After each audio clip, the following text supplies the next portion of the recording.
bajar, lo vamos a poner en nuestra página y estemos todos en el mismo canal. Entonces, adelante, ingeniero Arturo, por favor, te dejo la pantalla, si eres tan amable.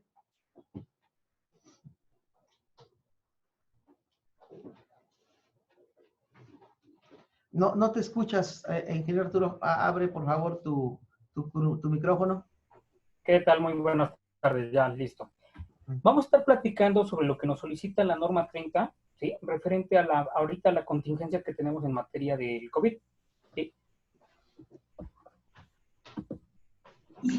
Bueno, el 24 de marzo de este año salió publicado el primer acuerdo que establecía las medidas preventivas que se darían a implementar para mitigar los riesgos por la pandemia del COVID. La idea de estas medidas preventivas era implementar la mitigación de control. Esto nos marcaba básicamente que teníamos que evitar que en los centros de trabajo o espacios públicos, evitar la presencia de grupos vulnerables, entre ellos los adultos mayores de 65 años o ciertos grupos de población que por sus características, ya sea en este caso mujeres embarazadas, niños menores de 5 años o por algún problema de salud, podrían presentarse mayor vulnerabilidad ante la posible pandemia. Este fue el primer acuerdo que se hubo. El 31 de marzo salió publicado también en el Diario Oficial de la Federación el segundo acuerdo porque se establecían ya acciones extraordinarias para atender dicha emergencia. En este acuerdo, el primer artículo nos ordenaba la suspensión inmediata desde el 30 de marzo al 30 de abril, originalmente, que las actividades no esenciales con finalidad de mitigar o dispersar la transmisión del COVID en la comunidad para disminuir la carga de enfermedad y sus complicaciones de muertes por esta enfermedad, buscaba cómo reducir esa transmisión. Entre ellos nos decía que solamente podían continuar en funcionamiento ciertos tipos de actividades, entre las principales, las que atendían directamente a esta pandemia, como centros de salud, sanatorios, hospitales, farmacias, manejo de residuos peligrosos biológicos infecciosos, básicamente todos los que iban a estar atendiendo a dicha pandemia. También a las actividades involucradas en función de seguridad pública y protección ciudadana y en la defensa de integridad y de la soberanía nacionales, como estaríamos hablando de todos los que dependen del gobierno federal. También solicitó o marcó como actividades esenciales a los sectores fundamentales de la economía, todo lo que tenía que ver con servicios financieros, recaudación tributaria, distribución y venta de energéticos, las gasolineras, gas, generación y distribución de agua potable, la industria de alimentos, bebidas no alcohólicas, mercados, supermercados, tiendas de autoservicio, abarrotes y venta de alimentos preparados, servicio de transporte de pasajeros y de carga, producción agrícola, pesquera, pecuario, agroindustrial, industrial química, productos de limpieza, ferreterías, servicios de mensajería, guardias de labores de seguridad privada, guarderías, estancias infantiles en un inicio, asilos, estancias para personas adultas mayores, refugios y centros de atención a mujeres, víctimas de violencia y sus hijos, entre otras. Básicamente, muchas de las empresas que están actualmente todavía operando, la mayoría que no son del sector salud o no son del sector de seguridad privada, caen en este rubro que marcó como actividades esenciales. También las relacionadas con los programas sociales de gobierno y las necesarias para mantener y conservar y dar reparación a estructuras críticas de la industria, de los sectores de agua potable, energía eléctrica, gas, petróleo, gasolina, turbocina, todos los elementos básicos o los servicios básicos que necesitaríamos para mantener todavía la operación del país. Estos son los sectores o las empresas críticas que se tienen que seguir operando y son las únicas que tendrían o pueden tener permiso para operar. Ahora, también nos decía que en los lugares y recintos en los que se había actividades definidas como esenciales, se tenían que estar aplicando, observando ciertas medidas de manera obligatoria, como evitar reuniones o congregaciones de más de 50 personas, o que teníamos que tener medidas de higiene como el lavado frecuente de manos, o actividades o medidas de el estornudo, que llaman estornudo de etiqueta, o evitar la transmisión o la dispersión del COVID, no saludar de beso, de mano, ¿sí? Y todas las demás medidas que esté dictaminando la Secretaría de Salud. El 21 de abril, este acuerdo fue modificado. Se amplió el periodo de 30 de marzo hasta el 30 de mayo. Y otra cosa que se agregó es que para garantizar que esto se cumpla, el gobierno federal también dio jurisdicción a los estados que garanticen en el ámbito de su competencia la implementación adecuada y oportuna de estas medidas e informar a la Secretaría de Salud sobre el seguimiento y la periodicidad que la propia Secretaría establezca.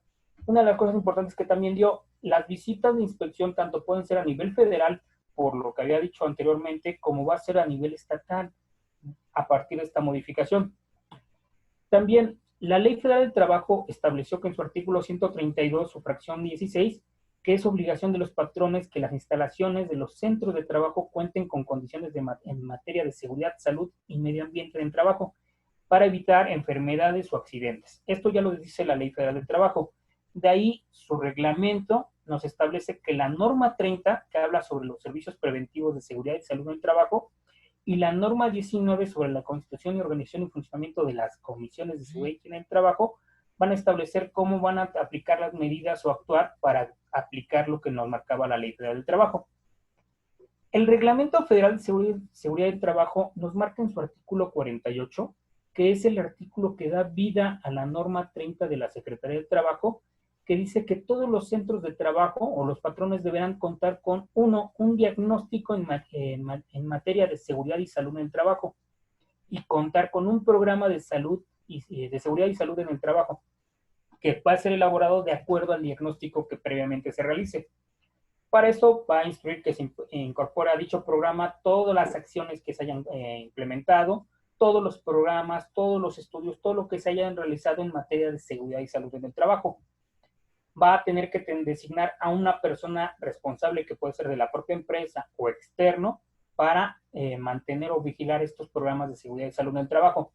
Tiene que darle seguimiento y verificar los avances de que el programa se está instaurando y se está aplicando. Tiene que dar o comunicar a la Comisión de Seguridad y Higiene los avances y las características de dicho programa, y capacitar a todo su personal de su centro de trabajo sobre los servicios que forman parte de este sistema, de este diagnóstico y este programa. También llevar todos los registros, pero lo más importante es que los diversos estudios y análisis que requiere este reglamento, que se resulten aplicables a cada centro de trabajo, estos van a formar parte del diagnóstico de seguridad en salud en el trabajo. O sea que la norma 30, aunque las inspecciones ahorita actualmente que solicitan por materia extraordinaria del COVID son única y exclusivamente para la norma 30, pero la norma 30 lo que va a revisar y verificar, o para realizar dicho diagnóstico, deben incluirse todos los estudios, todos los diagnósticos, todos los análisis de riesgos que solicita el Reglamento Federal de Seguridad y Salud en el Trabajo. Y son todas las bases que dan vida a las normas de la Secretaría del Trabajo en materia que le aplican a las empresas, a excepción de las normas 110, todas las de arriba de los 100, que son normas pero específicamente nada más a fabricantes de equipos de materia de seguridad. Ahora, la norma 30 establece también en su numeral 7, inciso C, que los centros de trabajo del país, según su actividad, escala económica, procesos de trabajo, grado de riesgo y ubicación geográfica, tienen la obligación de incorporar e implementar las recomendaciones que emite la autoridad para lograr una mayor efectividad. Entonces, la norma 30 también nos dice que lo que determine la autoridad para reducir, ¿sí?, cualquier daño a la salud o a la seguridad de los trabajadores se tendrán que aplicar, y más hablando de labores de mitigación de emergencias y contingencias sanitarias. Por eso, la Secretaría del Trabajo publicó originalmente el 20 de marzo, ¿sí?, la Guía de Acción para los Centros de Trabajo ante el COVID, la cual, de acuerdo a los diferentes comunicados que sacó y las modificaciones de esto, el 24 de abril del 2020 sacó ya la tercera versión que contempla dichas modificaciones a los comunicados. Esta guía es la referencia que deben tener las empresas para poder empezar a darle cumplimiento a las medidas preventivas que está solicitando la Secretaría del Trabajo para acciones ante el COVID. ¿Qué nos pide esta guía? Pues por lo menos estrategias generales de control. Nos dice que hay que hacer la promoción a la salud, lo que hemos estado escuchando frecuentemente, lavado frecuente de manos, ¿sí?, el estornudo de etiqueta, evitar el saludar de manos, saludar de beso y ciertas medidas de promoción a la salud. Lo demás, lo siguiente es marcar lo que se llama lo de la sana distancia, estar separados entre 1.5 hasta 2 metros por lo menos entre personas para evitar o disminuir la propagación del COVID. Las empresas también tendrán que tener un control de ingreso y egreso de su personal para saber quiénes están entrando, quiénes están saliendo de la empresa, quiénes deberían estar trabajando y quiénes son actividades no esenciales que no deberían de estar tampoco están ingresando a la empresa. Por eso es importante que se implemente un control de ingreso y egreso. Un resguardo domiciliario, se tiene que determinar qué actividades dentro de la empresa no son esenciales y esas actividades verificar si se pueden realizar fuera del centro de trabajo. O sea, lo que conocemos ahorita como el homework o el trabajo en casa es lo que tendríamos que estar realizando. Y el aislamiento, el seguimiento a personas que pudieran haber sufrido un contagio del COVID. Ellos tendrán que tener aislamiento, tendrán que tener seguimiento médico, la empresa tendría que verificar también esta parte, cuándo son dados de alta, cuándo son capaces o no de reincorporarse a sus actividades. Entonces se tendrían que tener eso como una estrategia de aislamiento. Dicha guía también plantea un plan de atención en los centros de trabajo ante la pandemia COVID, que nos va a marcar diferentes pasos. Uno es planear. Toda empresa tendría que tener designado un responsable de mantener informado a todos los colaboradores sobre todas las medidas o indicaciones sanitarias que ha emitido la autoridad para saber qué es lo que se tendría que hacer dentro del centro de trabajo. 2, identificar si el centro de trabajo entra o no entra dentro de las actividades esenciales, de acuerdo a los comunicados. Si está dentro de alguna de las actividades esenciales para poder seguir operando, o si detecta que no son actividades esenciales, para suspender actividades. 3, tendrá que identificar en el centro de trabajo al personal de mayor riesgo que por sus condiciones debe aplicar estrictamente el resguardo domiciliario. De hecho, ante una inspección, si se detecta a alguna persona que representa un riesgo vulnerable o alto riesgo, es una población vulnerable, entonces procedería posiblemente una sanción o una suspensión. ¿Qué estamos hablando de personas de riesgo alto o población vulnerable? Las personas mayores de 60 años. No puede haber ninguna persona mayor de 60 años laborando en esas actividades esenciales. Mujeres embarazadas o en periodo de lactancia, menores de 5 años, personas con discapacidad, personas con alguna enfermedad crónica no transmitible, personas con algún padecimiento o trastorno farmacológico que genere una supresión del sistema inmunológico. Ninguna de esas personas podría estar laborando. Entonces, esta persona que fue designada previamente tendría que hacer la identificación de los riesgos altos, de la población de riesgo alto o vulnerable para evitar esa exposición. Después, identificar qué tareas o funciones susceptibles de flexibilizarse o realizarse podría haber para que se realicen desde casa. Dentro de una misma empresa, aún siendo actividades esenciales, puede haber puestos con actividades no esenciales, los cuales no deberían de estar en el centro de trabajo. 5, identificar las funciones por grado de riesgo de exposición o atención al público, cuáles van a ser más o menos riesgosas. Tenemos que tener claro dentro del personal dentro de la empresa, cuáles representan un riesgo bajo y cuáles representan un riesgo alto o muy alto, de acuerdo a lo que están realizando o qué tal grado de exposición tienen ante personas que podrían llegar a transmitir el COVID. Como por ejemplo, un riesgo alto, aquellas con potencial elevado de exposición a altas concentraciones de fuentes conocidas o con sospecha de contagio, como podrían ser médicos, enfermeras, dentistas, laboratoristas, hablando de un laboratorio microbiológico que pueda manejar algunas muestras de este tipo. O personas de riesgo bajo, como aquellas que no implican contacto frecuente y cercano con exposición a fuentes de contagio, posibilidad de contagio, o trabajadores que tienen un contacto ocupacional mínimo con el público en general y otros compañeros de trabajo. Alguien que trabaja o realiza sus actividades prácticamente aislado en una oficina, por ejemplo, y no tiene un traslado, movimiento de personas hacia esa oficina o es muy bajo. Entonces, esto es lo que tenemos que hacer previamente para la planeación. También identificar las actividades esenciales para mantener la actividad del centro de trabajo. Ver cuáles son los puestos o las actividades o las áreas, poder determinar que esas pueden operar. Una vez que hacemos la planeación, la siguiente fase es informar y capacitar. Informar a los trabajadores, a estas personas que van a seguir laborando, sobre los riesgos, síntomas y medidas planteadas en la jornada de sana distancia. Colocar trípticos, cartelones en lugares visibles, ¿sí?, para distribuir dichas medidas.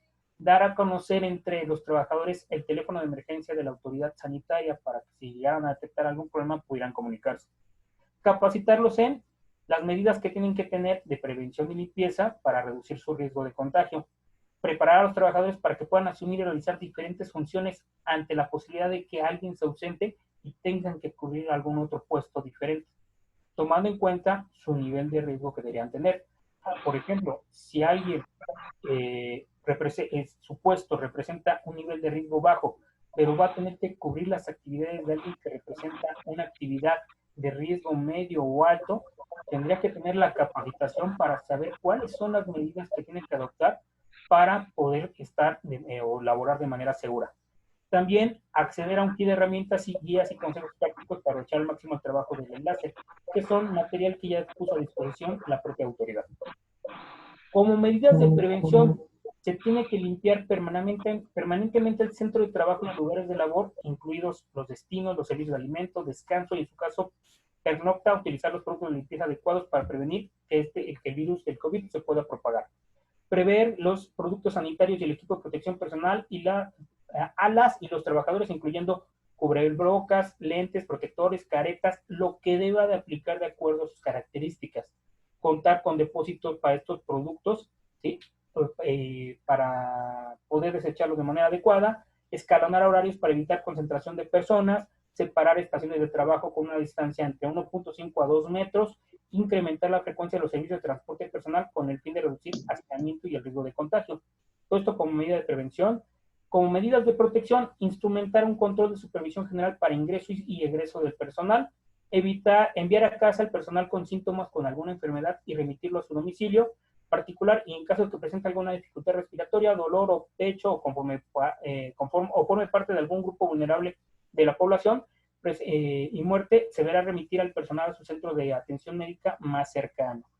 Identificar a los trabajadores que hayan estado en contacto con dicha persona para enviarlos a casa, iniciar una cuarentena y llevar el registro del personal incapacitado y evaluar posibles casos de contagio.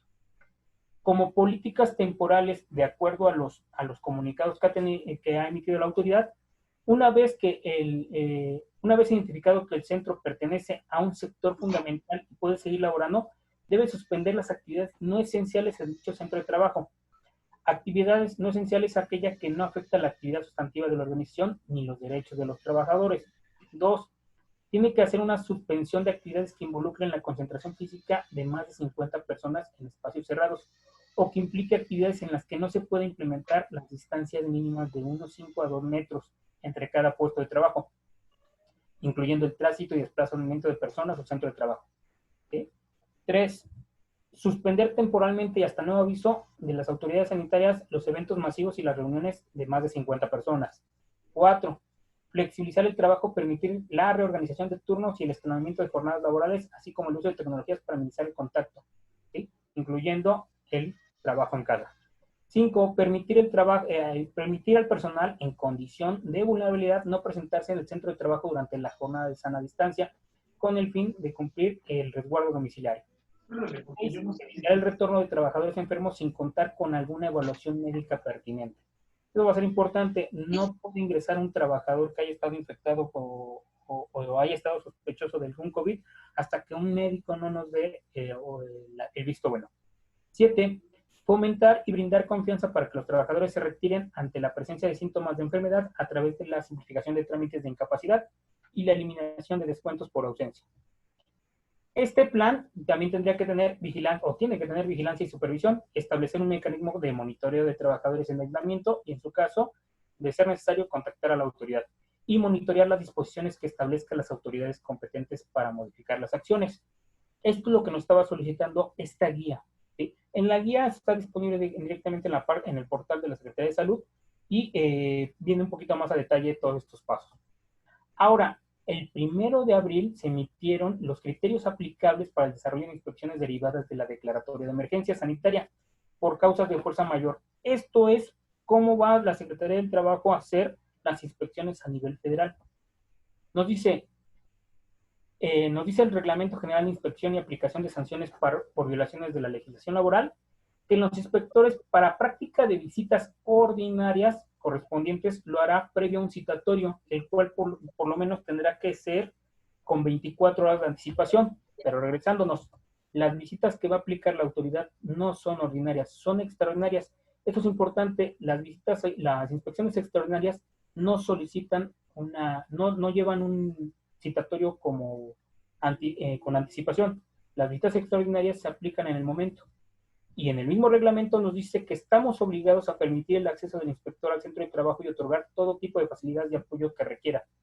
En caso de que el patrón no se oponga o su representante se opongan a la práctica de dichas inspecciones, en ese momento el inspector hará del conocimiento al Ministerio Público competente para los efectos legales que procedan, ¿sí?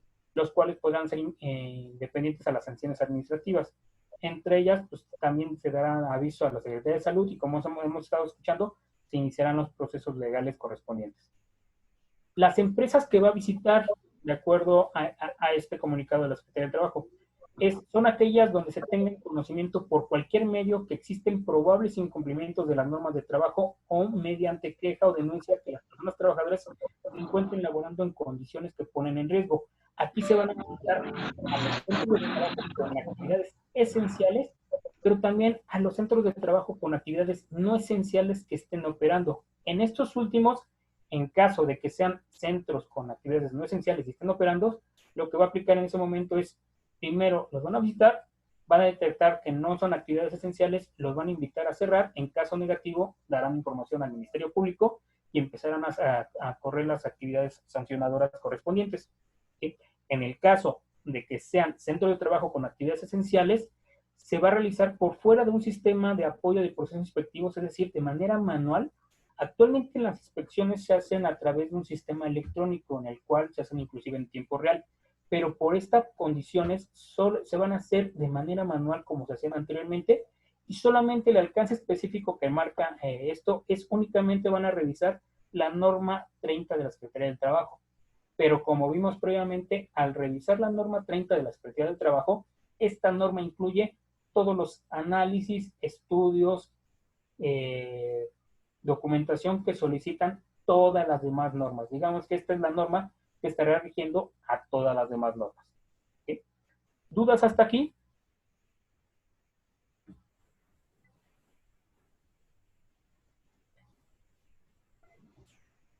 Bueno, los dejo para que continúe ahorita a partir de este momento con el ingeniero Germán. Ok, muchas gracias. Vamos a continuar con precisamente ya la parte específica de la norma oficial mexicana 030-2009, donde efectivamente pues ya estamos hablando de los elementos operativos, ¿verdad? Que se tienen que realizar. Déjenme nada más poner la presentación para que la podamos todos ver y tenerla por acá. Listo. Ok. Entonces, miren, ciertamente al hablar de la norma 30 en cuanto a su cumplimiento obligado, no es hablar nada más de una norma. Cuando llega la autoridad al centro de trabajo, de hecho ya lo hemos visto por ahí con un par de amigos clientes que tenemos el gusto de participar con ellos. Si bien, como dice el ingeniero Arturo, llega la Secretaría y pues en cumplimiento de todos los avisos que hemos estado ahorita revisando, nos pide esta norma. El problema es que al pedir esta norma prácticamente nos están pidiendo todas las normas que le aplican al centro laboral, porque la norma 30, nosotros le llamamos que es la norma madre, porque precisamente es la que nos exige tres factores fundamentales. Dentro de ellos es el cumplimiento del 100% de las normas oficiales mexicanas.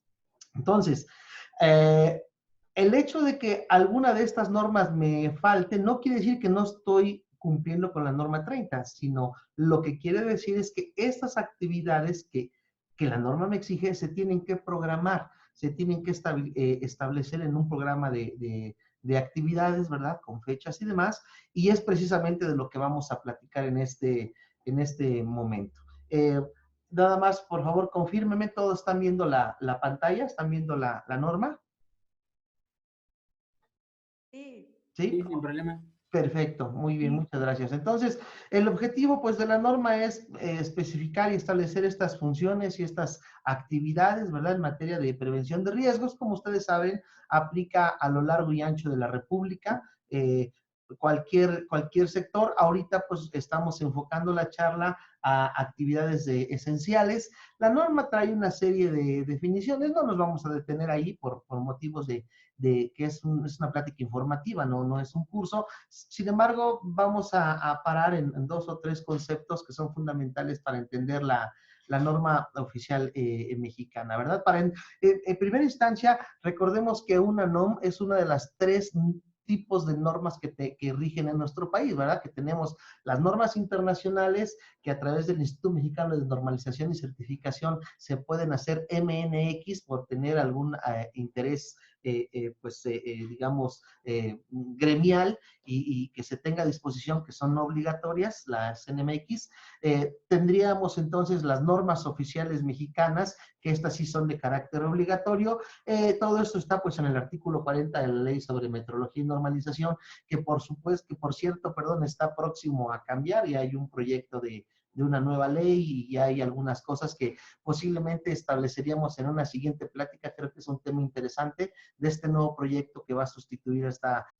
Perdón, creo que nos fuimos un poquito del aire.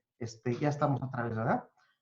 Sí. Sí, Inge. Ok. Entonces, decíamos, está próxima a cambiar la ley de metrología y normalización, ya estaremos checándolo. Bueno, la normatividad en este sentido, ustedes saben que pues tenemos 36 normas, digamos, operativas, por ahí hay algunas de especialización. La norma 030 específicamente, les decía, nos pide tres aspectos fundamentales. El primero es tener un diagnóstico de cumplimiento normativo. El segundo es tener una identificación de peligros y riesgos en el centro de trabajo. Y como consecuencia de estas dos, nos pide que todo lo aterricemos en un programa preventivo de seguridad y salud en el trabajo, que es de lo que ahorita vamos a platicar. Las normas de la Secretaría del Trabajo y Previsión Social, si las pudiéramos clasificar en grandes grupos, ¿verdad? No hay una clasificación oficial de esto, es una manera de entenderlas. Son aquellas normas que se refieren a la seguridad operativa, ¿no? Donde metemos temas como seguridad estructural, seguridad en espacios confinados, seguridad en trabajos, digamos, especiales como soldadura y corte, con alta tensión y demás, todo aquello que tiene que ver con prevención y combate de incendios, manejo de sustancias químicas, toda la parte operativa, lo que nos puede provocar un accidente como tal. Por otro lado, tendríamos el grupo de normas que atienden los aspectos de salud en el trabajo, que las conocemos pues como higiene, normas de higiene laboral. Eh, eh, no se ve nada, a ver, permítanme tantito. Déjenme paso a perdón. Déjenme ir, es que como se fue la señal, pues no estamos, creo que viendo la pantalla. No, permítanme tantito. Permítanme, disculpen. Ahora sí ya se ve, ¿verdad? La pantalla. Ya. Ya, perdón. Gracias. Entonces decíamos, ahora sí ya estamos ahí, perdón.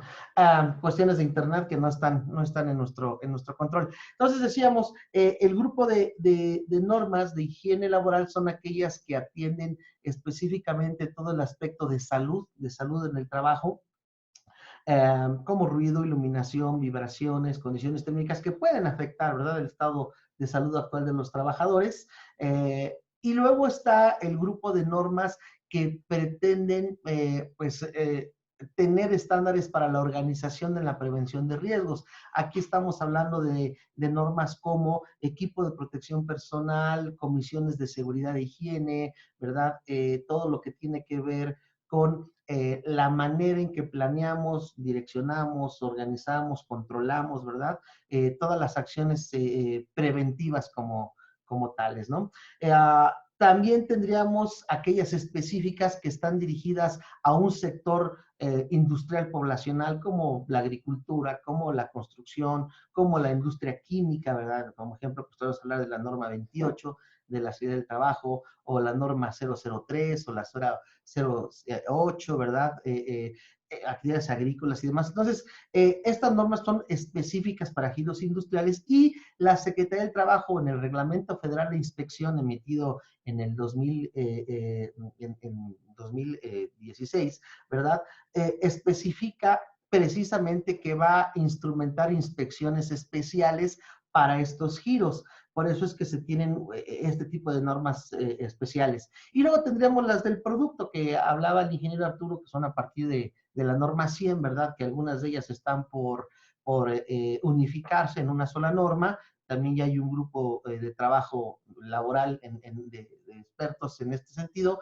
Y son pues para aquellos elementos bueno, características de producción, construcción y demás, como de extintores, cascos, tapones, perdón, lentes, respiradores, por cierto, haciendo un anuncio a nuestra próxima plática de la siguiente semana, que vamos a tener un pequeño, pues, no debate, sino una pequeña explicación entre lo que respiradores y cubrebocas, mascarillas, y que si son los N95 los mejores, que si no son, que si, etcétera, etcétera. También nos gustaría mucho que nos acompañaran en esta sesión informativa para ir poco a poco pues profundizando un poquito más en estos conocimientos ya más técnicos, no más específicos. Entonces, es como tenemos organizada nuestra normatividad y cada uno de ustedes en sus giros industriales a los que pertenecen, pues sabrán específicamente qué normas nos aplican, ¿verdad? Ahorita vamos a hacer un pequeño recorrido muy rápido a todas las normas para que ustedes lo vayan checando. Cualquier duda que tengan, estamos a sus órdenes. En cuanto a peligros y riesgos, que es la segunda parte, por decirlo de alguna manera, que nos pide la norma 030, la primera parte es, pues, tener declarado este porcentaje de cumplimiento de todas las normas que le aplican, ¿no? La segunda parte es que identifiquemos los peligros, ¿sí? En el centro laboral y evaluemos los riesgos.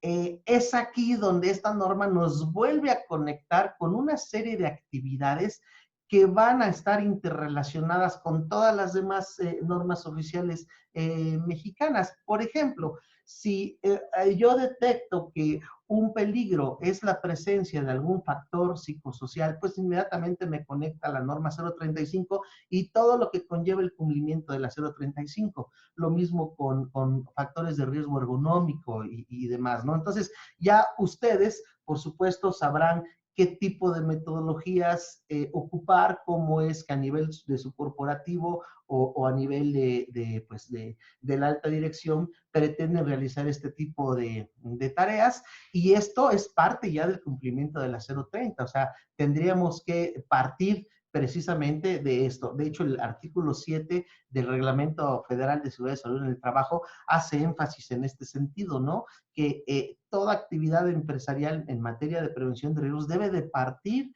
de una identificación de peligros y una evaluación de riesgos. Esa es la manera correcta como hoy en día se dan este tipo de programas. Entonces, ¿cuáles peligros y riesgos tiene tu empresa? Pues eso ya sería una pregunta a resolver cada uno de los que nos acompañan en esta plática. Sin embargo, podríamos tener dos grandes grupos, ¿verdad? Aquellos que nos producen un daño y obviamente se traduce en la posibilidad de un accidente, de un suceso no deseado, y aquellos que no producen un daño, sin embargo, están latentes, hay una potencialidad de daño y que de alguna manera, pues también tenemos que administrar, ¿verdad? Es como generalmente podríamos partir de este diagnóstico, de esta identificación de peligros y evaluación de riesgos. Algo también muy importante es que determinar la gravedad del daño puede estar muy relacionado con pues la incapacidad que se pudiera producir por este suceso no deseado, ¿verdad? De acuerdo al título 9 de la Ley Federal del Trabajo, pues ustedes saben que la enfermedad es todo estado patológico, ¿verdad? Que se deriva de esta acción continuada que tiene causa origen o motivo en el trabajo, que aquí vendría una de las discusiones que están de moda, el contraer el COVID-19, el coronavirus, el contraerlo se puede convertir en una enfermedad profesional o no. Y aquí yo he hablado con varios abogados, déjenme decirles que es un tema que particularmente me ha preocupado un poquito porque pues asesoramos a muchas empresas y es el tema del día, ¿no? ¿Qué pasa, ingeniero, si un trabajador tiene problemas ya, síntomas y demás? Si bien algunos abogados nos han comentado, bueno, es que la causalidad, la causa-efecto, si no está clara, es difícil que se dé esta calificación. Sin embargo, pues en cualquier centro laboral, por el hecho de estar ahorita correlacionándonos con compañeros de trabajo, ya implica el riesgo, ¿no? Como tal. Entonces, desde ese punto de vista sí estaría establecido, pero es muy difícil demostrar la frecuencia, la probabilidad de esta exposición.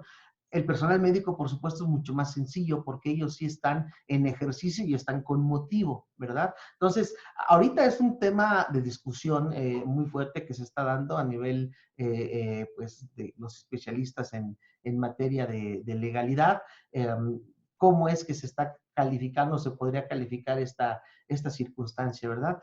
Por eso es que hay que tener muy en cuenta estas dos definiciones sin ser un curso de seguridad e higiene, sí hay que considerarlo. Los riesgos de trabajo son todos los accidentes y enfermedades que sufre el trabajador y como consecuencia de ello, pues la Secretaría del Trabajo está instrumentando todos estos programas de vigilancia para revisar que se esté llevando a cabo. Ahora, algunos de ustedes lo estarán viviendo, nosotros lo vivimos con algunos de nuestros clientes y amigos que por regiones les están llegando, ¿no?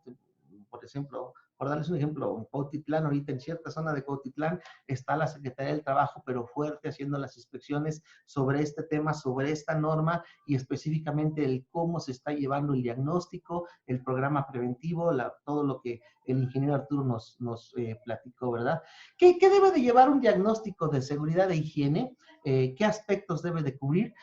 Pues obviamente hablar de las condiciones físicas, las condiciones que imperan, peligrosas en el sitio de trabajo, no seguras, todo lo que tiene que ver con aquellos agentes capaces de modificar estas características ambientales, y allí estamos hablando de todos los temas de higiene laboral, ¿verdad? Ruido, iluminación, vibraciones, condiciones térmicas, agentes químicos, psicosociales y ergonómicos.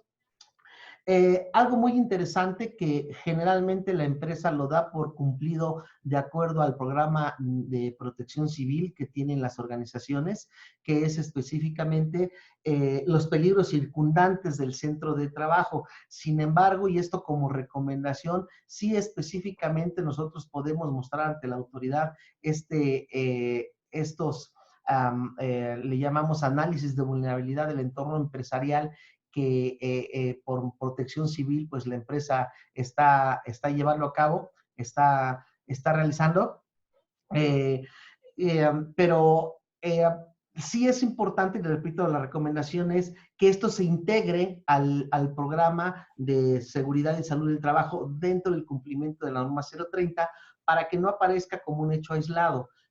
Los peligros circundantes o el riesgo de vulnerabilidad del entorno empresarial también debe de estar inmerso o incluido en la carpeta, la famosa carpeta del estudio de la norma 30 para que se vean ligadas estas actividades, ¿no?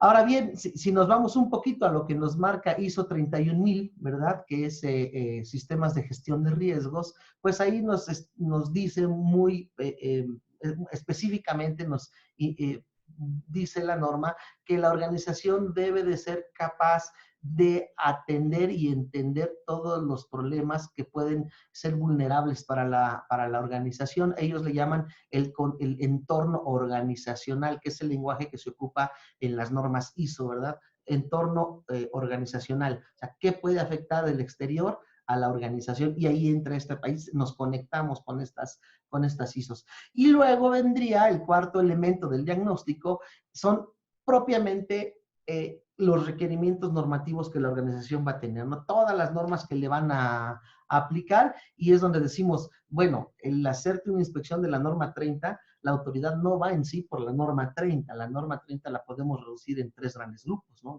Ya lo dijimos, ¿cómo estás con tu norma? ¿Cómo están tus peligros y riesgos? Y preséntame tu programa. Aquí el problema es qué conlleva todo ello, ¿no? El cumplimiento de todas las normas oficiales mexicanas, y precisamente en esta siguiente diapositiva es de lo que nos habla, ¿no? ¿Qué acciones preventivas y correctivas vamos a tener? ¿Cuáles van a estar instauradas, verdad? Procedimientos, capacitación, estudios, medidas de seguridad, equipo de protección personal, autorizaciones, programas, etcétera, etcétera, etcétera, ¿verdad? Que cómo lo tengo organizado en el centro de trabajo. La norma no habla de que lo tengas en una carpeta, puedes tener todas tus actividades, digamos, pues no regadas, sino dispersas en diferentes, con diferentes controles, con diferentes dueños de sus procesos, pero al final debes de tenerlos conectados, y por eso es que se recomienda siempre tener un documento exprofeso donde se conjunte toda esta información. Entonces, dice la propia Secretaría del Trabajo, a través de esta norma, que un programa de seguridad y salud, y permítame leer la diapositiva, dice que es un documento que contiene este conjunto de actividades preventivas y correctivas para instrumentar, para evitar riesgos en los centros de trabajo que pueden afectar la salud integridad física de los trabajadores o causar daños en sus instalaciones. Y aquí viene algo interesante. De hecho, nos está acompañando por ahí un representante de una empresa de sanitización, me vino ahorita a la mente. Todas estas actividades que las organizaciones están realizando de sanitizar espacios laborales deben de estar incluidos en este programa de seguridad y salud en el trabajo. Es una acción preventiva, ¿verdad? Y como tal, pues debe de tener todos los elementos que la propia norma está considerando, ¿no? Ahora, vendría otra serie de preguntas. ¿Quien sanitiza debe de estar certificado o no? ¿Debe de tener algún tipo de permiso de la COFEPRIS o no? ¿La sustancia que se está utilizando está avalada o no? ¿Qué tipo de sustancias pueden estar en mi sitio de trabajo como sanitizantes que no entren en peligro per se con el proceso que yo estoy llevando? ¿Son compatibles con las sustancias que yo estoy manejando? Es todo un tema la sanitización, no es nada más contratar una empresa y sanitízame. De esto vamos a hablar también en otra charla, donde estaremos tocando ya puntos muy técnicos de la sanitización. Entonces, también nos gustaría que nos acompañaran en este sentido, y yo creo que va a ser por demás interesante, ¿verdad? Bueno, un aspecto que creo que a todos como profesionales del área nos fortalece es que la norma 030 exige tener un responsable, ¿verdad?, para los servicios preventivos de seguridad y salud en el trabajo. No necesariamente habla de la figura de un médico, sino habla de una persona que esté a cargo de estos servicios. Y pues desde que la norma, hace algunos años, el grupo de trabajo que estaba participando en ella, se juntó, ¿verdad? Tuvieron a bien, la verdad es que fue una muy buena idea, es que se incluyeran tanto los servicios internos de prevención de riesgos como los externos y los que son mixtos, ¿no? Es decir, la empresa puede llegar a no tener un responsable de manera interna si justifica y además demuestra que existe un asesor externo que está llevando este programa, ¿no? Que está llevando este programa preventivo, que está vigilando todas las acciones, o que es una persona interna, pero que a su vez subcontrata los servicios, a eso nos referimos a mixtos, que subcontrata los servicios de un asesor externo para distintos temas, que creo que en este rubro todas las organizaciones, o la mayoría de las organizaciones, está muy pues relacionada, ¿no?, con ello. ¿Soy yo el encargado de seguridad y salud en la organización, o nada más de salud, o nada más de seguridad? Pero tengo a un equipo externo asesor que está colaborando con nosotros. Aquí es uno de los errores más importantes que se sufren cuando se está conjuntando la actividad de la norma 30, que no se reporta quién es el asesor externo cuando se trata de un servicio mixto, sobre todo. Yo dentro de la organización soy el responsable de seguridad, pero tengo al ingeniero, al doctor fulano de tal, que viene constantemente, está conmigo colaborando en las normas, en los estudios y demás. Esa figura debe de estar dentro del programa, porque de alguna manera estoy rebusteciendo y dando cumplimiento a la norma, ¿no? Ahora, Otro aspecto interesante, debe de haber una declaratoria por parte de la organización, eso lo pide así la norma, de quién es el responsable, o sea, y confirma pues de la persona que tenga la autoridad para tener esta circunstancia. Y de ahí se refiere a pues el perfil del puesto que debe de tener esta persona, porque la norma va a exigir también que esa persona debe de estar preparada para la actividad, o sea, debe de demostrar que cuenta con los conocimientos necesarios, ya sea interno o sea externo, ¿no? Bueno, esa sería, digamos que la primera parte, es cómo se da la identificación de peligros, cómo se da el elemento de declaración de cumplimiento de la norma. Vendríamos a específicamente entonces a establecer las obligaciones del patrón, ¿verdad? Y dice la norma que hay que designar, decíamos, a este responsable de seguridad y salud en el trabajo, de 100 trabajadores o más, ¿verdad? Proporcionar al responsable de seguridad y salud del trabajo acceso a todas las zonas laborales para, pues, facilitar que se den estas medidas, contar con el diagnóstico y contar con un programa de seguridad en el trabajo. Es como que el resumen de lo que hemos estado viendo, contar y comunicar a la comisión acerca de los resultados del diagnóstico de seguridad y salud. Esto lo podemos hacer de manera muy, muy sencilla con pues pudiéramos decir el nombramiento, ¿verdad?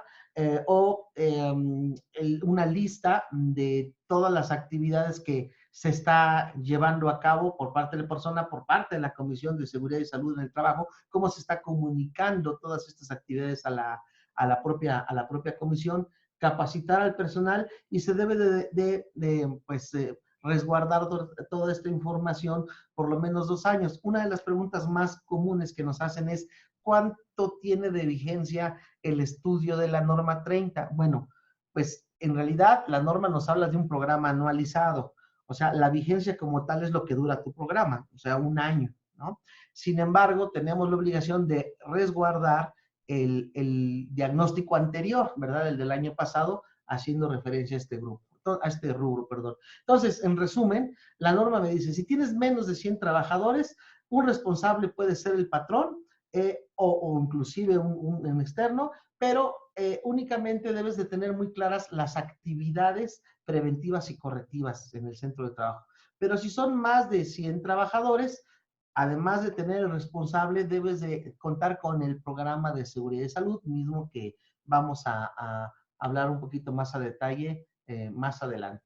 Entonces, las funciones y actividades del responsable de seguridad y salud en el trabajo es elaborar el propio diagnóstico, tener el programa de seguridad y salud en el trabajo, establecer todos los mecanismos de respuesta inmediata, ¿verdad? Para que se detecten cuando hay un riesgo inminente, cuando hay un peligro que pues relaciona directamente, su potencial del peligro es tan fuerte que relaciona con un suceso pues muy grave, no deseado. Y lo que ahorita está en boga, que es tema de esta charla, todas las acciones y programas de promoción para la salud de los trabajadores y las acciones que lleven la atención a la emergencia, en este caso sanitaria, que es retomar lo que nos había platicado el ingeniero Arturo, tener en cuenta esta guía que propone la autoridad laboral para, de alguna manera, jerarquizar estos grupos de exposición y determinar quiénes son más vulnerables o no, unos otros, y tener específicas para cada uno de ellos, ¿no? Establecer estos procedimientos instructivos, guías y demás que ya la propia norma y las demás normas nos van a exigir cumplir, realizar y registrar este seguimiento de avances en esta sábana de actividades, por llamarlo de alguna manera, y verificar el cumplimiento de la misma para tener este seguimiento que la norma nos está solicitando, ¿no? Y cuando hablamos de seguimiento, pues es precisamente que todos los involucrados estén relacionados con cada una de las actividades, ¿verdad? Que se tengan fechas de cumplimiento y que se explique una razón o las razones en su momento por las cuales ciertas actividades se estarían retrasando o no, ¿verdad? Entonces, dentro del diagnóstico que nos pide la norma en el punto 6, ya platicamos de ello, nos adelantamos un poquito, pero es precisamente esto, ¿no? Las condiciones físicas, decíamos, los agentes ambientales presentes, los peligros circundantes y los requerimientos normativos, ¿verdad? Todo esto pues es parte de lo que ya hemos estado hablando, procedimientos, guías y demás, me lo voy a hacer. Para quienes es su primera vez, tenemos algunos participantes que no están muy relacionados con el tema de prevención de riesgos. Estos factores ambientales, pues, se dividen en físicos, químicos, biológicos, ergonómicos y psicosociales. A su vez, hay una subclasificación que, bueno, pues, es por el estado en el que se encuentran presentes en el ambiente, ¿verdad? Como físicos tenemos ruido, condiciones térmicas, vibraciones, iluminación, radiaciones, químicos entre aerosoles y gases. Hay una subclasificación, ¿verdad? Por tamaño de partícula, por característica físico-química y demás. Los biológicos, que desafortunadamente no tenemos una norma específica como tal, sino llegamos en materia de Secretaría del Trabajo, pues hasta lo que es el reglamento, pero pues se habla de virus, bacterias, hongos, parásitos. Aquí es donde entraría pues, esta emergencia sanitaria, y psicosociales, que pues es una norma como tal, ¿no? En lo que podemos atender. Dentro de los peligros circundantes, repito que generalmente no se tocan hemos visto una cantidad de estudios muy grandes de la norma 30, donde los peligros circundantes no se tocan, y es uno de los elementos que nos una multa. Y estamos hablando de los 5 fenómenos perturbadores, ¿no? Los geológicos, los hidrológicos, los fitosanitarios, los químicos, ¿verdad? Y los socioorganizativos, ¿no? Que son los que estamos viendo pues en estas diapositivas. Los geológicos, todo lo que tiene que ver con la tierra, ¿verdad? Con sus capacidades de destrucción que podría tener algún evento natural. Todo lo que es hidrológicos, en qué lugar se encuentra la instalación, si es un lugar de sequía, de nevada, ¿verdad? Etcétera, etcétera. Tenemos que determinarlo por ahí de manera muy, muy específica. A manera de nada más digamos, de listar, ¿verdad? Las normas que aplican en un centro laboral, y aquí me gustaría que diéramos un repaso rapidísimo, ¿no? Desde la norma 1, que es de edificios y locales, la 2, prevención y combate de incendios, la 3, que son actividades agrícolas, la 4, maquinaria y equipo, 5, manejo de químicas, 6, que tiene que ver con estilo y estiva de materiales, las 7 son actividades agrícolas, pero ya específicamente condiciones de seguridad en herramientas y demás, la 8, que es aprovechamiento forestal, la 9, hablamos de trabajos en alturas. Por ejemplo, la 7 y la 8 pues son específicas, ¿no? La 9 es general, trabajo en alturas, la 10, la evaluación de sustancias químicas, la 11, la evaluación de ruido, 12, con evaluación de radiaciones no ionizantes, 13, no ionizantes, 14, pues es prácticamente es una norma yo le llamo una norma de usos, condiciones térmicas ambientales anormales, es una norma especial. La 015, condiciones de temperaturas elevadas o abatidas en tu centro laboral. 16 viene siendo otra norma específica para operación y mantenimiento de ferrocarriles. La 17, equipo de protección personal. 18, comunicación de riesgos. 19, comisiones de seguridad e higiene. La 20, recipientes a presión. La 22, electricidad estática. 23, que es para minas, si a cielo abierto también es una norma de giro especial. 24, vibraciones. 25, iluminación. 26, código de colores, bueno, señales y avisos de seguridad.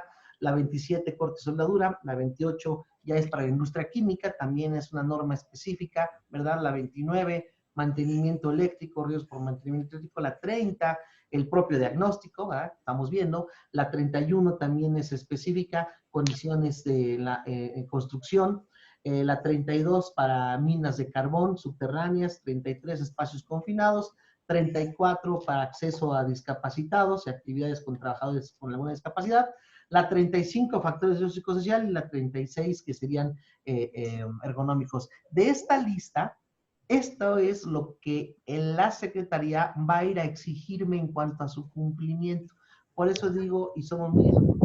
Cuando hablamos de la norma 30, no hablamos de una norma, hablamos de todas las que te aplican, porque es esta quien te dice que debes de cumplir con todo lo que por ley tu giro industrial esté pues, comprometido, ¿no? Entonces, es una norma anual, de actividad anual, ¿verdad? Y bueno, aquí hablaríamos ya específicamente de esas acciones preventivas y correctivas de las cuales la norma nos está exigiendo tener elementos específicos. Hablamos de la atención a emergencias, la contingencia sanitaria, ¿verdad? Ya hoy todas las empresas, todas, aún las no esenciales, deberíamos de tener ya nuestro procedimiento para contingencia de cualquier tipo, ¿verdad? Las sanitarias pues no pueden faltar, pero también debemos de tener para las socioorganizativas, para hidrológico, meteorológico, ¿verdad? Etcétera, etcétera.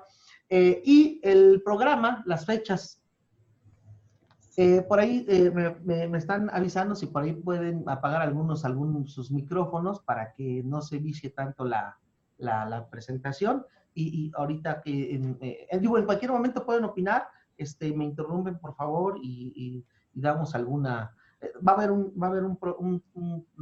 Ya en unos minutitos más, un proceso de preguntas y respuestas para que estaremos a sus órdenes. Y aquí me gustaría dejarlos con la ingeniero Anabel, quien nos va a platicar un poquito de su experiencia. Ella es experta en ya la aplicación de la norma 30 a nivel industrial, ya es quien corre el lápiz por parte de nuestra organización para establecer esta norma con todos nuestros clientes y amigos, y me gustaría aquí darle paso a ella. Adelante, Anita, si fueras tan amable. Hola, buenas tardes a todos.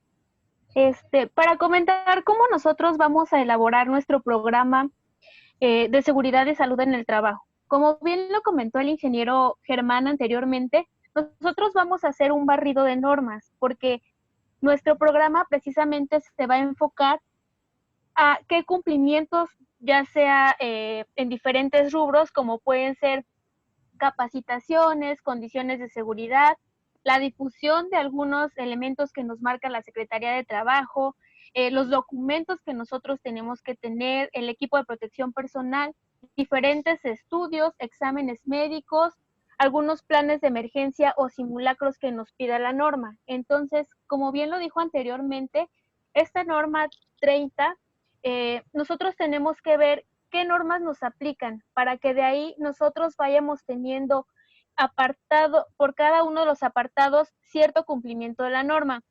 Entonces, ustedes en pantalla pueden ver un ejemplo de cómo nosotros vamos a elaborar nuestro programa de seguridad y salud en el trabajo.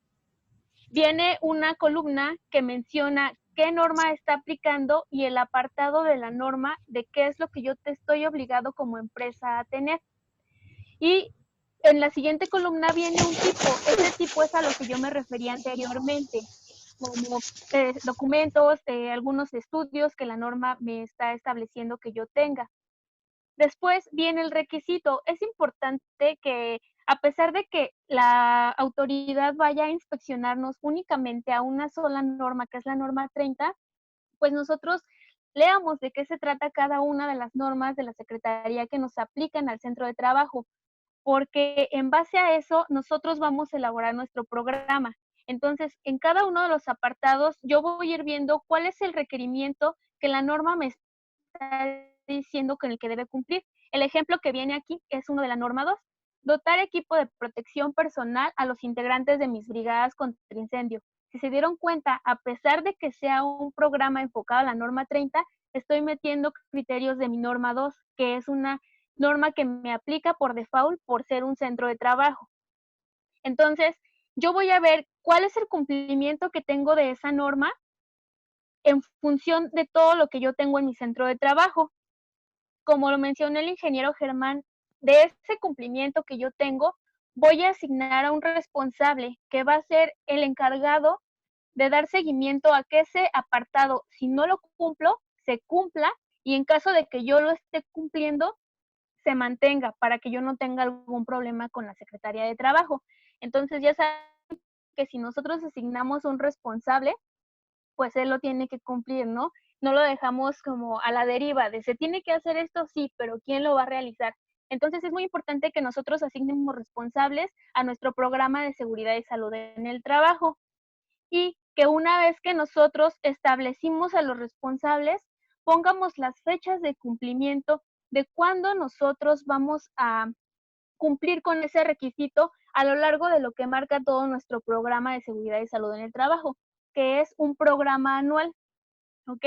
Entonces, ¿cómo voy a establecer esa fecha? Pues dando prioridad yo de acuerdo a lo que al requisito que marca la norma. Por ejemplo, una norma 10 que es de agentes químicos, si me está aplicando a mi centro de trabajo y el riesgo que tengo es directamente hacia la salud de los trabajadores.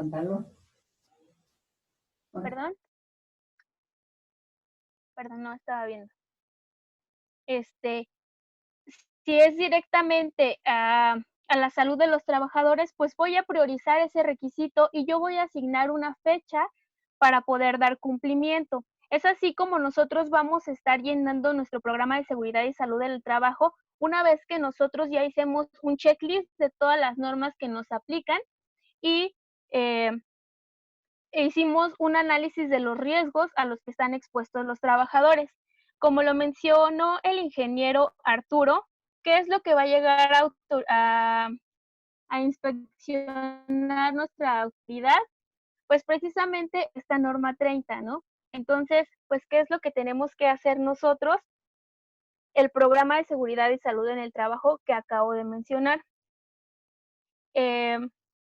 Adicional a esto, si ustedes buscan ese documento que mencionó el ingeniero Arturo, viene qué es lo que la autoridad va a inspeccionar. Aquí vienen las medidas de sanitación que ya la autoridad mencionó, la autoridad de salud ya mencionó a través de redes sociales, a través de los comunicados que ha tenido pues diariamente y este apartado de la norma 30. Bien, la norma 30 también nos muestra dos guías de referencia. La primera guía de referencia nos habla de las recomendaciones para instrumentar planes de emergencia en nuestro centro de trabajo. ¿En qué se basa esta guía de referencia? Pues en que la autoridad podrá instrumentar ciertas recomendaciones para informar a los trabajadores sobre las medidas de prevención, para las medidas de protección y todo lo que sea supervisión y vigilancia. La autoridad va a determinar de qué forma hacerlo de acuerdo a la fase en que se encuentra la emergencia. Aquí la Secretaría de Trabajo y Previsión Social sacó una guía de acciones que estaría muy bien que ustedes dieran un vistazo a esta guía, porque al final de la guía viene un apartado de anexos. Ese apartado de anexos es difusión hacia los trabajadores de cómo ellos pueden cuidar su salud con respecto a la contingencia que está en este momento. ¿Ok? Y viene la guía de referencia número 2. Esa guía nos da indicaciones de cómo instrumentar nosotros medidas de salud hacia los trabajadores, que se basa principalmente en promoción de la salud. Siguiente, por favor. En promoción de la salud, en atención de urgencia médica, esto es que el trabajador pueda tener atención médica en alguna consulta normal o por alguna enfermedad de trabajo. Capacitación, les comento que en esta guía que el ingeniero comentó, vienen algunos apartados que nosotros podemos apoyar de ellos para dar a conocer de qué se trata esta contingencia, del seguimiento de esas medidas y de la vigilancia del medio ambiente. También todo eso lo tenemos que tener registrado nosotros en nuestro programa de salud en el trabajo. Siguiente, por favor. Vienen aquí algunas imágenes de cómo nosotros estamos cumpliendo con ese programa de salud, pues a través de campañas de vacunación, de prevención de la obesidad, de tomas de presión arterial, de pláticas nutricionales, de algunos cursos para atención emergencia, de un correcto lavado de manos, de la higiene personal y pues también de exámenes médicos que cada una de las normas nos indica. Aquí es muy importante mencionarles que en caso de alguna inspección por secretaría, ¿qué documentos me va a pedir la autoridad que yo tenga?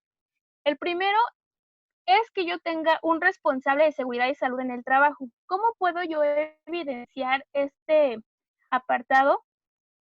Con un documento de contratación o a través de una carta de nombramiento que la propia empresa haga designando el nombre de la persona que está autorizada para dar seguimiento a las actividades de seguridad y salud en el trabajo.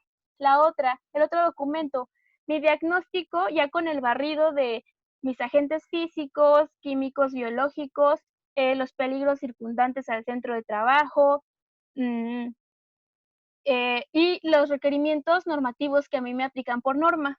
¿Qué otro documento me pide? Precisamente el programa que acabo de mencionar. Y como evidencias documentales, me va a pedir que yo tenga comunicación hacia la Comisión de Seguridad y Salud en el Trabajo de este programa de seguridad y salud en el trabajo y de mi diagnóstico que yo ya realicé, adicional a la capacitación. ¿Cómo yo puedo mostrar a la autoridad que mi personal está capacitado? A través de una página de Procadis, que también nosotros podemos consultar, en donde hay documentos o cursos de capacitación que nosotros podemos apoyarnos para estar más apegados a términos de seguridad y salud en el trabajo. Y pues algo que se les pasa mucho a las empresas es, yo ya elaboré mi programa de seguridad en el trabajo y mi programa tiene fechas anuales, pero ¿qué es lo que pasa? Que yo no le doy seguimiento a las fechas que tengo pendientes. Por ejemplo, algún requisito que yo no esté cumpliendo, yo ya establecí una fecha, pero no estoy demostrando que le estoy dando seguimiento. Esto suele pasar mucho en algunas empresas que tienen su programa, pero al no darle seguimiento, pues es un punto para que nuestra autoridad inspeccione. Siguiente, por favor.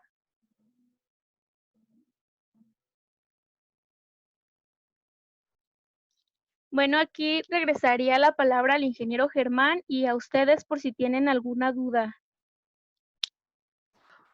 Ok, pues esto sería lo que les queríamos comunicar, lo que queríamos compartir con ustedes. Sobre todo que pues pretendemos que quede claro qué es lo que la autoridad nos va a llegar a pedir en caso de estas inspecciones extraordinarias, porque pues nadie, ningún giro está extenso, de, exento, perdón, de recibir estas visitas. Y que no nos vayamos con la idea de que únicamente me van a pedir un documento. La norma 30 realmente son todas las normas oficiales mexicanas y cualquiera de ellas nos puede pues, llevar a tener algún problema con la autoridad si no las estamos operando. Aquí pues abriría los micrófonos, alguna duda que tuvieran, algún comentario, algo que quisieran aclarar, que no estuviera, que no hubiera quedado claro o que ustedes, quisieran aportar. Adelante, esto nos beneficiaría a todos y por favor estamos a sus órdenes. Hola, ingeniero, buenas tardes. Soy la doctora Araceli de Hola, de México.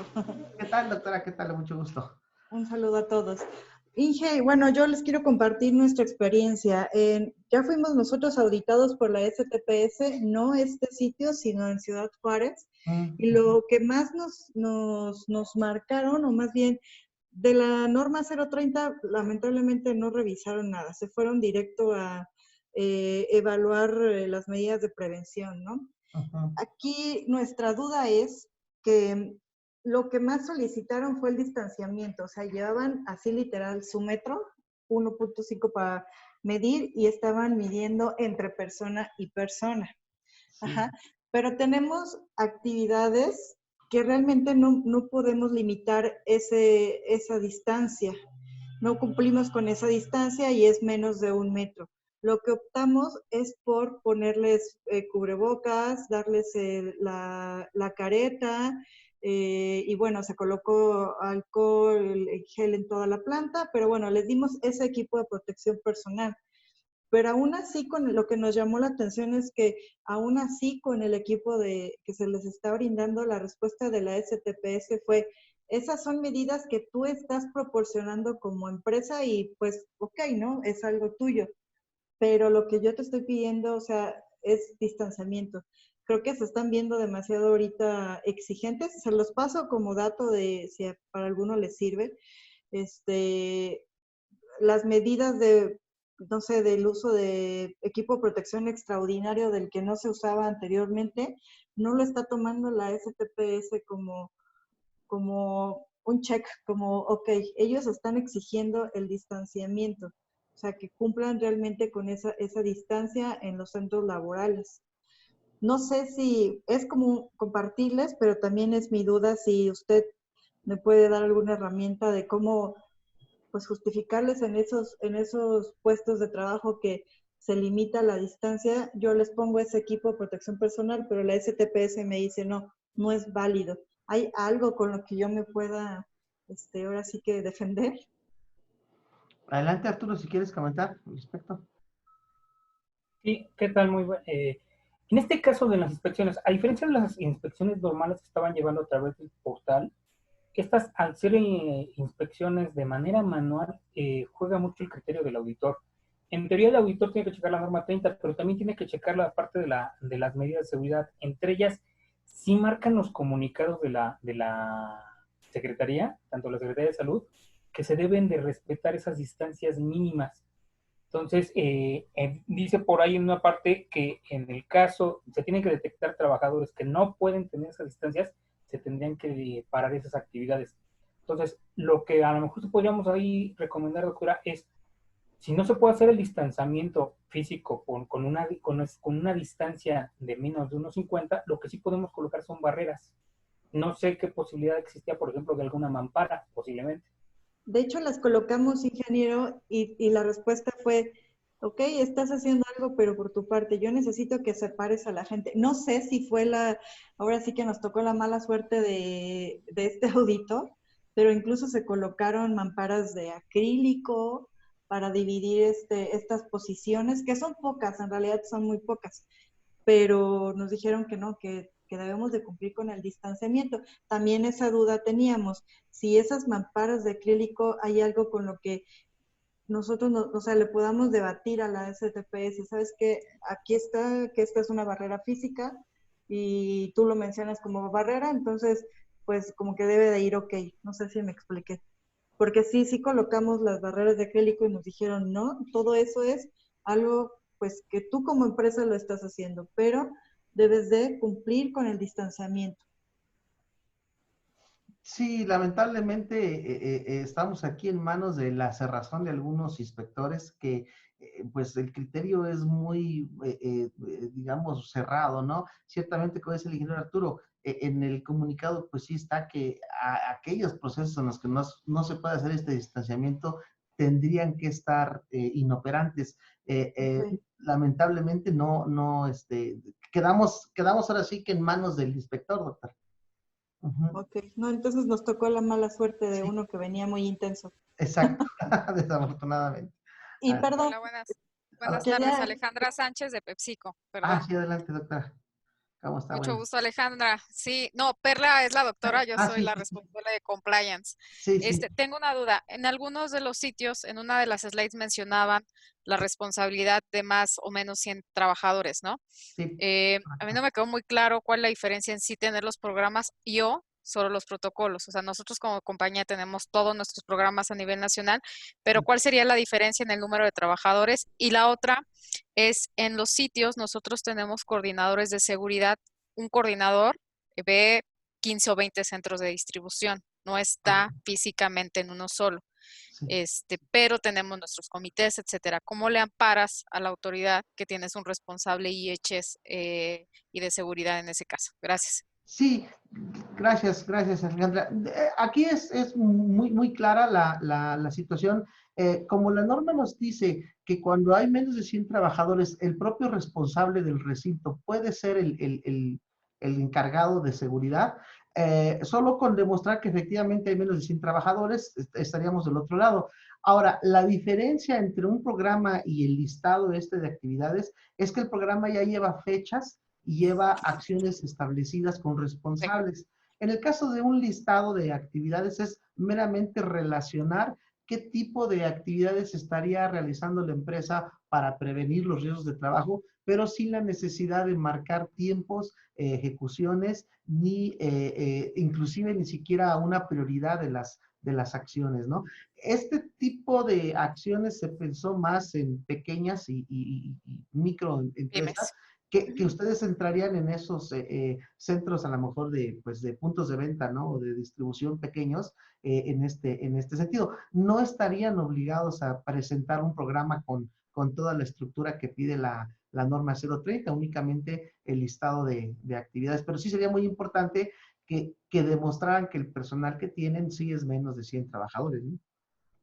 Perfecto. Muchas gracias y gracias por estos foros, son muy buenos. Qué bueno que les gusta. Gracias para ustedes, muy amables. Y ¿Alguien? lo Sí, de adelante, Anita. cómo comprueba el responsable de seguridad y salud del trabajo que está asignado, precisamente la norma te da dos opciones, que sea a través del contrato que que está realizando la empresa con el trabajador, o a través de una carta interna en donde ustedes redacten que esa persona, escribiendo el nombre de la persona como tal, está siendo Como destinada a cumplir actividades de seguridad o de salud dentro ya, de esa empresa. que puede ser la posición, el PAC, ¿no? El Job Description del IHS, del de seguridad. Sí, exactamente. Perfecto, gracias. Gracias. Gracias, Ana. ¿Algún otro comentario, alguna otra duda de los participantes al grupo? Tenemos duda de Sergio, nos dice, en caso de caer una sanción, ¿qué tipo de sanciones serían, además de las económicas? ¿Me pasas pantalla, Germán? Sí, claro. Adelante.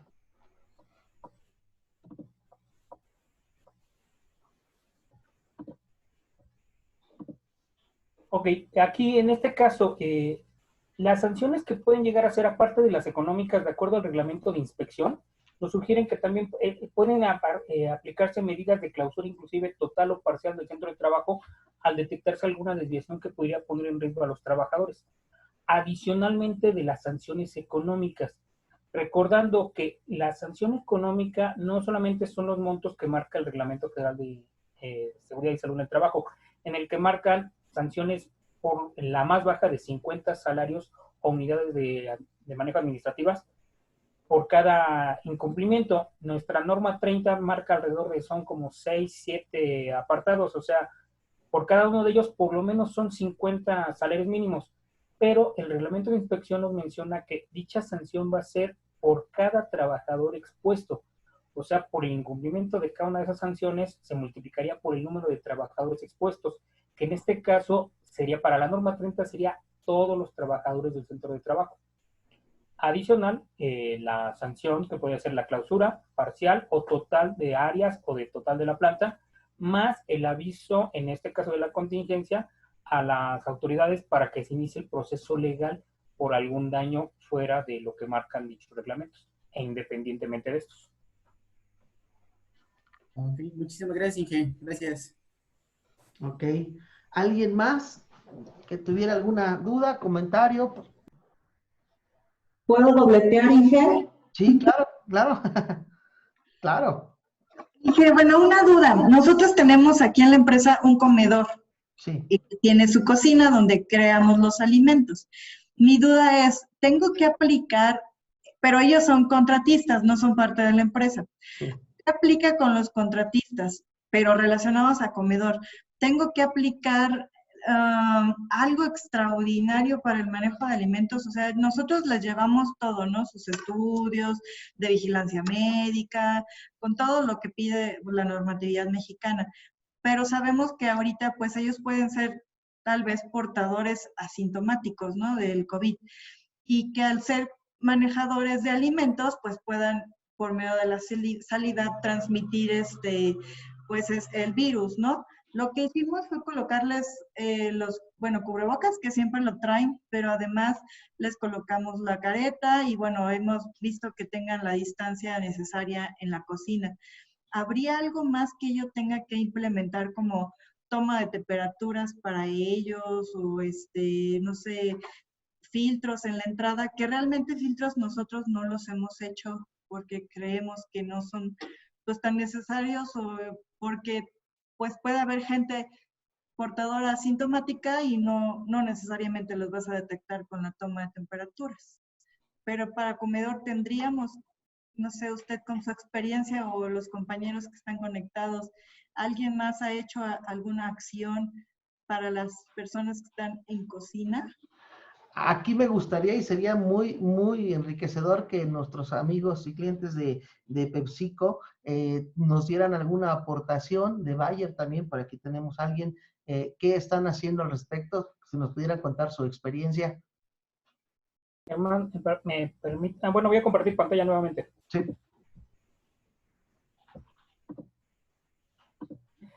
Dentro de la guía que emitió la Secretaría del Trabajo nos habla también de esta parte.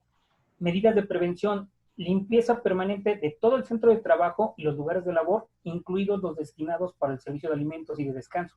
O sea, aquí tenemos que marcar, aparte de todas las medidas de prevención, aun cuando son empresas contratadas, somos corresponsables tendríamos que aplicar todas las medidas que también tenemos con nuestro personal, pero específicamente aquí también tendremos que aplicar todas las medidas preventivas que tenemos de sana distancia, de desinfección, ¿sí? Entre otras.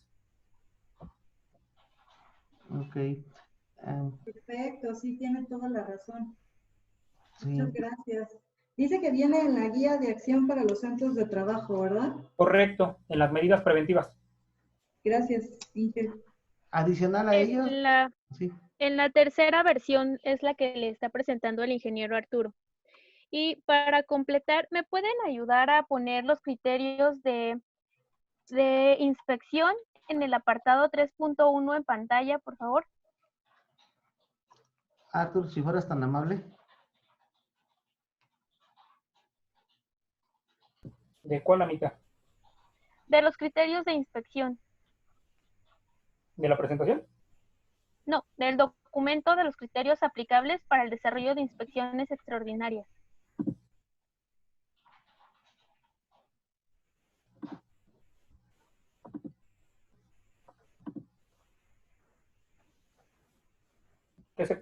El 3.1, por favor.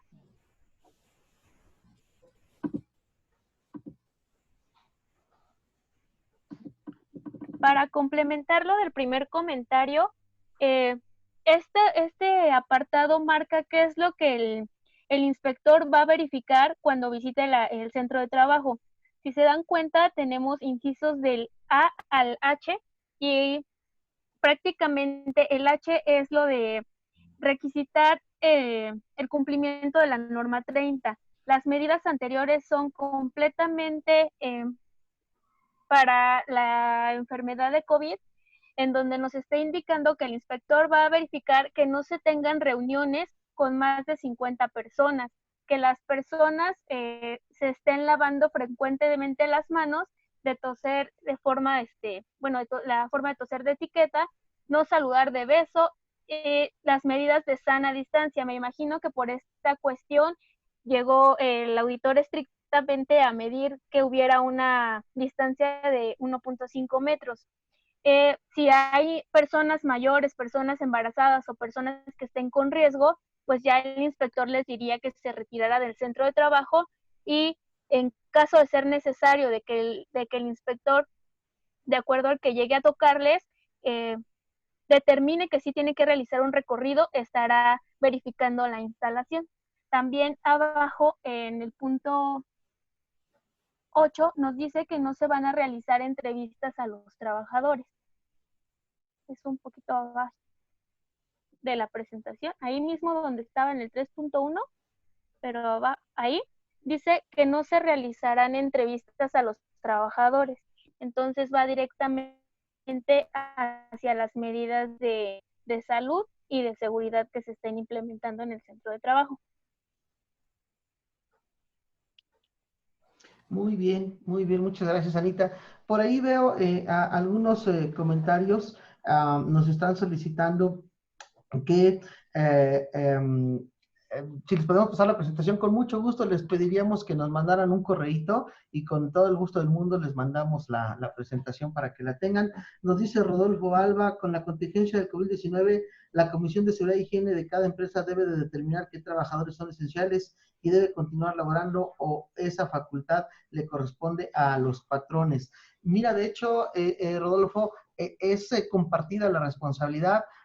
Por supuesto, el dueño del proceso, el patrón, el empleador, es el responsable número uno, digamos, el principal, quien debe de acatar sobre todo lo que la autoridad está por medio de las guías facilitando como precisamente instrumento para facilitar la comprensión de los lineamientos. Pero por supuesto, si nos vamos a la norma 019 de la Comisión de Seguridad e Higiene, menciona que es ella quien va a hacer el vínculo entre lo que la autoridad está recomendando o está estableciendo para con los trabajadores. Entonces, digamos que es una situación compartida. Aquí Arturo nos quiere mencionar algo al respecto.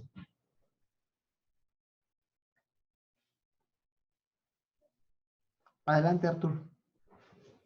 De hecho, nos comenta la guía, la empresa tiene que designar a un responsable para obtener toda esa información, y este responsable determinar quiénes son la población vulnerable, quiénes son los o no, quiénes son los puestos esenciales o no para la operación. Entonces, aquí estas personas podría ser esa persona responsable tanto por parte del patrón o podría ser alguien de la comisión. Claro, si la empresa determina que no sea alguien de la comisión, de todas maneras tiene que informarle a la comisión sobre cómo se hacen dichos reconocimientos de este personal. Ok, muy bien, muy bien. Les rogaría a las personas que nos están pidiendo la presentación que mejor nos enviaran un correíto y con gusto les contestamos con la presentación. Yo creo que el canal más adecuado para hacerlo sería, Arturo, ¿nos puedes dictar el correo, por favor, para con ello contestarles? Y sobre de todo, hecho, ahorita se les va a mandar en el chat el correo para todos directamente. Algunos ya tomaron los datos de sus correos para solicitarla, pero de todas maneras les vamos a poner ahorita el medio de comunicación por el chat. Correcto, ahí a lo mejor les haríamos un pack de la presentación con los acuerdos que hemos estado aquí mencionando para que tengan todos ustedes las herramientas. Bueno, pues, ¿algún otro comentario? Si no, pues, si no hay más que comentar. Sí, adelante, adelante. La última, se lo juro. Adelante, adelante, doctora. Sí. Nosotros en el piso solo de comedor tenemos marcadas las líneas que delimitan el 1.50. ¿Es obligatorio que yo tenga marcado en el piso esas señalizaciones de distancia? ¿Por qué le pregunta? Porque no lo tengo en los accesos, no lo tengo en, digamos, una tiendita que tenemos para que tomen en la mañana algún alimento, bueno, una tiendita que compran ahí alimento, no lo tengo tampoco marcado ahí. ¿Sí es obligatorio que lo tenga yo marcado en el piso o con que la gente mantenga su distancia, o sea, que ellos sepan, pues, vamos, ¿sí lo tengo que marcar o no en el piso? O sea, ¿tiene que ser visual o no? No es necesario que sea visual como tal. La norma, ni siquiera los comunicados solicitan que sea manual. Ante una visita, lo único que van a determinar es cómo tú garantizas que está a una distancia de 1.50. Se me ocurre, tú puedes tener las marcas, una simple cruz, una raya en el cual estás marcando 1.50 y una difusión a través de un tríptico, de un cartel en el que le estás comunicando a los trabajadores que tienen que para respetar la sana distancia, las distancias tendrán que ser entre marca y marca. Perfecto. Mil gracias. Al contrario, doctora, muchas gracias por su participación, muy amable. ¿Alguien más? ¿No? Bueno, pues les agradecemos mucho estar participando con nosotros. Sí, adelante, adelante, doctora. Lo escucho muy lejos, pero adelante. ¿Ahí me escucha? Sí, ahí se escucha mucho mejor, adelante. Yo tengo una duda. Lo que pasa es que, a ver, a nosotros nos habían indicado que la persona que recibe como tal al auditor de la STPS es el representante legal. pero si mi representante legal es de las personas de riesgo, ahí podría ser recursos humanos o en el caso de seguridad, quien lo Sí, reciba. sí, claro. De hecho, está perfectamente justificado. Inclusive el representante de los trabajadores y del patrón es la propia Comisión de Seguridad e Higiene y son ellos o cualquiera de ellos pueden recibir la inspección. De hecho, ellos Ah, tienen que ok. estar presentes en la inspección. Si no está el representante legal, debe de existir un nombramiento para que alguien tenga esta recepción de la autoridad. Ok. Sí, porque, bueno, en el caso de nosotros, Ujú. como tal, oficinas prácticamente no está trabajando, pero planta, pues son muy pocos, la verdad, los Sí, que están trabajando. sí. El único detalle, era ese, ¿no? Porque nosotros como tal, la parte, bueno, la persona de medio ambiente y en este caso yo como seguridad, nos estamos rotando los días para venir unas cuantas horas. Sí. Entonces, por eso era mi duda. Dije, no sé si tengamos que estar en una revisión todos, si tengamos que venir, o nada más lo recibe la persona que está. Entonces, esa Sí, era mi duda. de hecho, mira, aquí en el artículo 18 nos está colocando, Arturo nos está haciendo el favor de colocar, esto es, Arturo, esto es del reglamento Es el reglamento de inspección federal. inspección, el de inspección El- federal. Sí, Quien recibe puede ser el patrón o su representante, ¿sí? Alguien que designe que va a ser la que firme en esa parte. No tiene que haber un documento como tal, sino él firmará en caso de ausencia por parte del patrón o representante legal. No necesariamente el representante legal, alguien que represente o que tenga autoridad para recibirla. En ese momento, cuando se hace una inspección, si no estuviera el patrón, si no estuviera el representante legal, alguien la debe de atender. Ah, ok. Ok. Aquí otra duda. Ellos como tal, en el momento llegan y revisan, porque nos habían dicho que también existía la posibilidad de darte un citatorio y sabes que tal día te vengo a revisar o a tal hora, ¿no? No, para este momento son visitas extraordinarias. Las visitas ordinarias sí llevan previamente un citatorio con 24 horas de anticipación. Las visitas extraordinarias no. Las visitas extraordinarias llegan en ese momento y en ese momento pueden iniciar la visita. Son de manera manual. El inspector podrá tomar el criterio de que si no hay nadie que lo atienda, por criterio de él, decir que viene al día siguiente. Pero con la ley en la mano, en una visita extraordinaria en ese momento inicia. Ok. perfecto. De hecho, déjenme sumarle a su comentario que en nuestra experiencia, como ya nos auditaron, o sea, siguen yendo han ido casi 3 veces desde la primera visita, siguen yendo para darle seguimiento. No sé Ah, si ya se dañaron con nosotros. fíjate, eso es importante, doctora, esa sí no me la sabía de que los han estado visitando constantemente. Muy buena, muy buena. Sí, y nos están revisando. Por eso le digo, llegaron el primer día y nos dijeron, pues con tal puesto y tal puesto no cumples. Vengo en 3 días. Volvieron a ir y ya habíamos puesto varias cosas y pues sabes que eso no, y otra vez van a ir esta semana. Entonces están yendo para verificar que estemos cumpliendo. Ah, ok, qué bueno. Gracias por la aportación, doctora. Qué bien, qué bien. Muy bien. ¿Alguien más? Sí. Yo me imagino que esas visitas que está teniendo nuevamente es precisamente porque el auditor ya determinó que a lo mejor no se cumplía el 1.5 de sana distancia.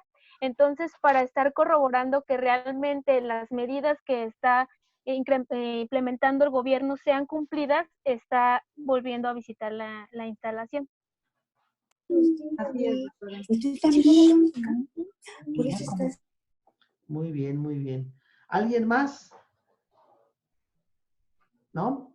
Bueno, pues a nombre de todo ACRI, Asesoría y Capacitación en Riesgos Industriales, les agradecemos mucho su participación, a nuestros amigos, colegas de otras empresas asesoras que también están presentes, a nuestros amigos de PepsiCo, de Bayer, de algunas otras empresas. Estoy viendo por los conocidos que veo aquí en el chat, pero tenemos un grupo muy nutrido entre amigos, colegas, clientes, proveedores que han estado atentos. Les agradecemos mucho. La idea es que este foro se vaya haciendo cada vez más grande porque así con las aportaciones como las que hemos estado teniendo de ustedes, esto se va enriqueciendo y nosotros pues nada más convertirnos en un facilitador de lo que es pues el conocimiento y ustedes que son los expertos que están aplicando día a día con esto, nos retroalimenten, ¿no? Como está sucediendo.